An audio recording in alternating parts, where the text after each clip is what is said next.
ခန္ဓာ၅ပါးဆိုတာဒုက္ခပဲပင်ဆက်ခန္ဓာခန္ဓာ၅ပါး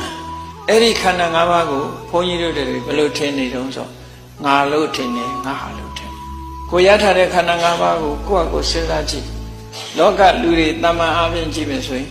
ငါလို့ထင်တယ်ငါဟာလို့ထင်လာတယ်ဝိပဿနာဉာဏ်မြင်နဲ့ကြည့်လိုက်တဲ့အခါကျတော့ငါဆိုတာရောရှိသလားငါဟာဆိုတာရောရှိသလားလို့တခုစီအသေးစိတ်လေးလာကြည့်တဲ့အခါငါဆိုတာလည်းရှာမတွေ့ဘူးငါဟာဆိုတာလည်းရှာမတွေ့သို့တော့တမန်အားဖြင့်ငါဆိုတာပဲဟာလဲလို့ဆိုရင်ကိုယ့်ကိုယ်လည်းညှို့ထုတ်ပြောကြမှာပဲငါဆိုတာဒါပဲပေါ့အဲ့ဒါလို့ငါဟာဆိုတဲ့အထင်မြင်ရောက်နေသည်များကလပ်ပတ်လို့ဘာဖြစ်လဲငါလို့သတ်မှတ်တဲ့အရာငါဟာလို့သတ်မှတ်တဲ့အရာဒီတိုင်းနေမှာမဟုတ်ဘူးတဖြည်းဖြည်း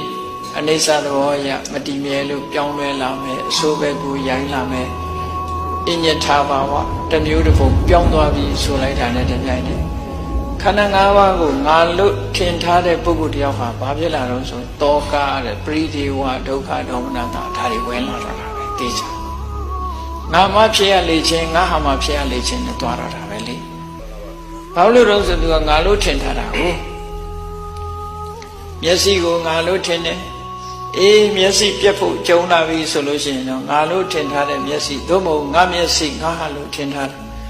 မျက်စိဒုက္ခဝေဒနာဖြစ်လာပြီမာရေတွေကကြီးလာပြီဟိုဘက်ထီအောင်ကူးတော့မယ်ဆိုရင်ဘယ်လောက်စိုးရိမ်ကြမလဲလူတွေမှာနော်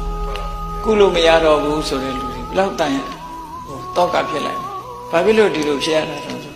ငါလို့ဆွဲလန်းထားလို့ငါဟာလို့ဆိုအစရတဲ့ကမျက်စိဆိုတာစက္ခုပ္ပတာရုပ်ပဲ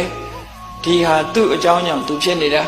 ကံတရားကြောင့်ဖြစ်တယ်ဥဒုတို့စိတ်တို့အာဟာရတို့ကပံ့ပိုးထားတာသူဖြစ်ချိန်တန်လို့ဖြစ်လာတာပြည့်ချိန်တန်လည်းပြတ်မှာပဲငါမဟုတ်ဘူးဆိုတဲ့အမြင်ကြီးကိုရှင်းရှင်းလင်းလင်းမြင်ထားမယ်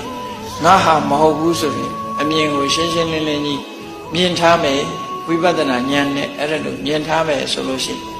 တောကတို့ပရိဒေဝတို့ဒုက္ခတို့ဒေါမနတာတို့လာမှာမဟုတ်တော့လာတောင်မှပျော့ပျော့သေးသေးပါပါကလေးပဲလာမှာပေါ့